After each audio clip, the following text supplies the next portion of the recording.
Treasure Hunting Weekend mga ka-TH. Shoutout sa lahat ng ating mga ka-TH na nanonood ngayon at sa mga bago pa lamang sa ating channel. Ang bidyong ito mga ka-TH ay kuha namin noong pagkatapos lang ng napakalakas na bagyong Odette na tumama sa Surigao City kung naalala nyo. At dito sa video ay makikita nyo rin na putol lahat ng mga niyog, mga punong niyog dyan dahil sa lakas noon. At dahil sa madali na lang hanapin ang mga markers ngayon dahil nilinis ng bagyo ang kagubatan, ito daming tumbang puno. Ang hinahanap namin dito ngayon yung sinasabi ng ating ka-TH na noong bata pa siya ay mayroong napakalaking bato na parang bahay ang lagi at mataas na bato. At sa tuktok daw nito ay mayroong malapad na bato na tinakip, parang tinakip. Kaya yun ang aming hahanapin ngayon. Dahil magandang maghanap ngayon dahil malinis ang bundok. Dahil sa tinumba lahat ni Odette ang mga nakatayong puno dyan. Ito sa entrance pa lang pagpasok namin, parang inukit siya na parang inukit ng tools na hindi gaanong maganda ang pagkagawa. Kwadrado ang sign na yun. Shout out sa ating mga ka-TH na nanonood ngayon. Buong Pilipinas, Luzon, Visayas, Mindanao at sana nasa mabuting kalagayan kayo. Dito sa bidyong ito, papakita natin ang isa pang paraan ng Hapon sa pagbaon ng kanilang treasures using shoe marker. Okay, ano bang pagkakaiba ng shoe marker at foot marker? Ang foot ay hugis paa talaga yan. Ang shoe mark or shoe marker ay walang daliri. Hindi siya gaanong hugis paa, parang hugis siya na beans. Yung beans, yung buto ng beans. Ganyan. So ito na yung paanan ng bato. Ang itaas niyan, doon daw yung nakatakip yung malapad na bato sa itaas nun. Hindi lang nabidyohan ng maganda kasi ito'y paakyat, mahirap kasi ito. Kailangan ng balanse dito kasi gugulong ka pababa kung paisi-isi ka lang dyan. Ito makita nyo yung nasa ibaba, mataas tong ano na to. So ito na yung nakita namin. Ayan left shoe marker at sa tabi niya bandang kaliwa yan yung tinakipan ng bato na bukas na. Ayan, wala na yung takip at lupa. Ang makikita lupa na may tubig. Ayan, kwadradong pagkagawa niyan, rectangular. At makita nyo ngayon kapag hukayin natin yan ay malalim yan. Ayan At yan ay gawa sa yung solidong bato, kinarb, tinanggal yung portion para magkaroon ng parang batab. At ang lalim niyan ay 1 meter mahigit. Malalim yan. Kaya ayan tinusok-tusok muna ng ating ka-TH. Mamaya ay atin kunin dyan yung tubig. Tanggalin natin yan. Pati yung lupa at tingnan natin kung ano ang nasa bottom nito. Baka mayroon pang natira. Medyo hindi siya halata na batab siya. Parang batab ang laki niya. Pero kapag nahukay na yan ay makikita nyo na kasyang-kasya ang isang tao sa loob. Kaya ito'y example ng mga chamber made from rocks. Yung chamber na ginawa galing sa bato. Solidong bato, kinarb. At pwedeng nilagyan nila ng deposito. Ito ay kung maraming laman yan, more than giveaway yan. Kasi malaki ang pagkagawa.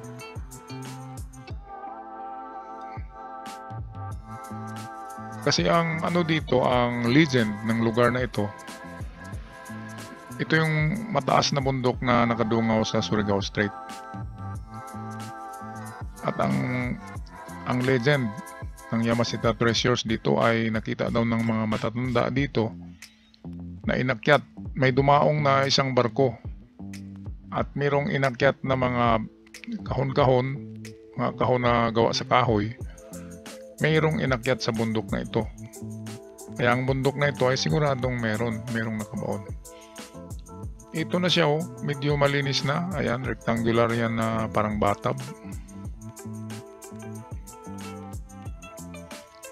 Meron siyang iron detection or metal. Hindi precious. Kaya patuloy namin ito na hukayin. Kasi lupa na lang ang nariyan. Lupa lang yan yung nandiyan na makikita. Pwedeng matanggal siya. So tingnan natin kung ano itong nare-detect. Pwedeng mga bato lang, pwedeng minerals ito. Pero one thing ay hindi siya precious. Makikita kasi sa ID ng detector kung precious or iron lamang.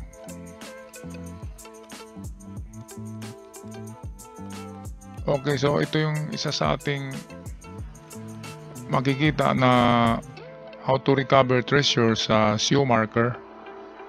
Yung foot marker na sinasabi natin na walang mga daliri. So kapag walang daliri, ibig sabihin ay dyan lang sa tabi niya. So ito na, tinanggal yung mga lupa. Yan.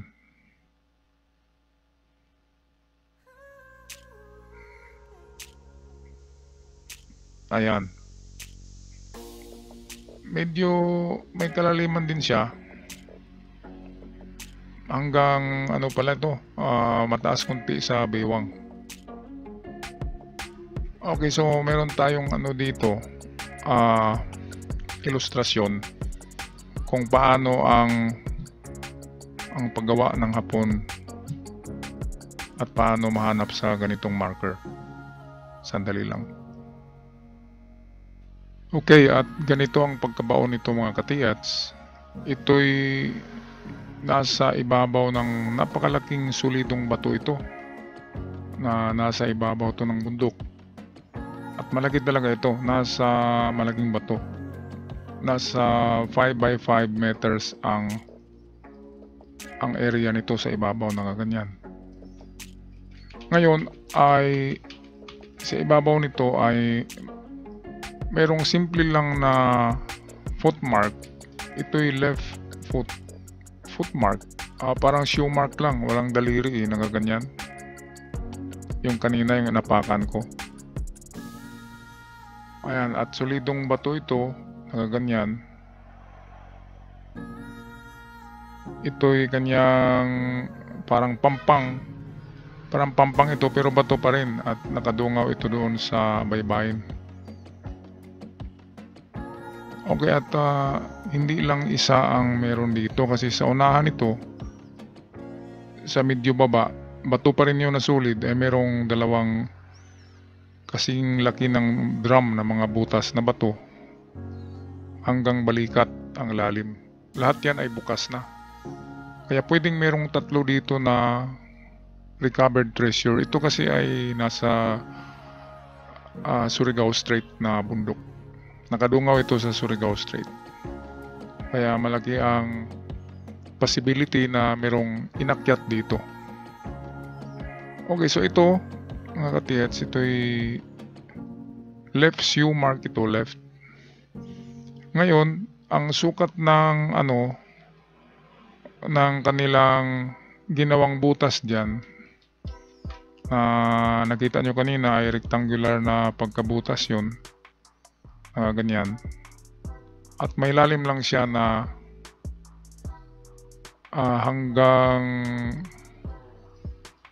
hanggang suso ng isang lalaki. So ibig sabihin ay 1 meter mahigit ang lalim nito. At 1 meter ang distance niyan sa paa. Okay, minsan dito kasi tayo maghukay, di ba? Dito tayo kasi narito ang right. Pero ito, kakaiba ito na recovered treasure kasi baliktad. Ito yung left, so ang right ay dapat narito. Yung right shoe. Dapat ang right shoe ay narito, pero ang nangyari, ang right shoe ay nasa dito na side. Itong hinukay natin. So ibig sabihin, ang mga shoe marker, wala kasing daliri ito, tsaka kung foot mark ay ganito yun, di ba? Ganyan ang hugis kung walang mga daliri. Ngayon ito ay smooth lang siya na gaganyan. So siya ay shoe mark. So kapag shoe marker ay ibig sabihin ay nasa tabi niya lang ang hukay. So kung wala dito sa west ay narito sa east. So pwedeng dito, ngayon dahil sa wala dito ay narito lang pala sa kabila. Kanina yung tinanggal namin yung mga lupa na nakalagay diyan. Ang daming lupa, ibig sabihin ay natabunan na dahil sa tagal ng panahon. Pero solidong bato talaga ito. Parang bathtub siya na malalim ang pagkagawa. Solidong bato. Ganun din itong sa unahan, dalawang butas yan. Hindi ko lang na-videohan ng maganda. At ang dami kasing itong mga damo,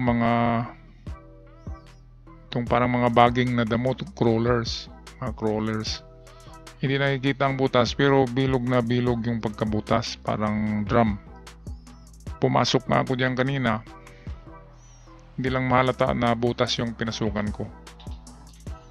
Okay, so meron na tayong formula ng recovered treasure, nagaganyan yan. So instead na nasa kanan or east, ay dito sa kaliwa nila nilagay. Sabi ng ating katiits, may takip daw ito noong bata pa siya. May takip daw yan na malapad na bato. Pero ngayon na tinuro niya, siyempre malaki na siya, nasa 30 years ago ang nakaraan, wala na yan ang takip. Yung nakita namin kanina, diretso na yon, yung butas na yon na may lupa. Nawala na yung takip na bato. So ibig sabihin, merong nagtanggal ng takip 30 years ago. At dito naman sa portion na ito, kita niyo mga katiyats, ayan na, tumambad na yung hugis bathtub. Rectangular siya na pagkahukay. At yung butas na nakita nyo, yan ay gawa sa bato, hindi yan lupa. Yung lupa na natanggal, yan ay sa tagal na siguro ng panahon ay naanod ng tubig ulan. Or baka binakfill nila muli. So, atin na yan binaba kanina. At atin babain muli. Baka sakaling merong positive na detection. Baka sakaling merong mga kahit gold and silver coins. Mga nahulog noon, di ba? Sa pag-recover, merong mga mahulog yan na hindi na kinukuha kasi nagmadali na.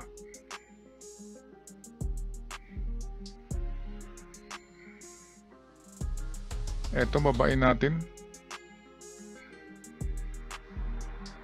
Baka sakali meron pa.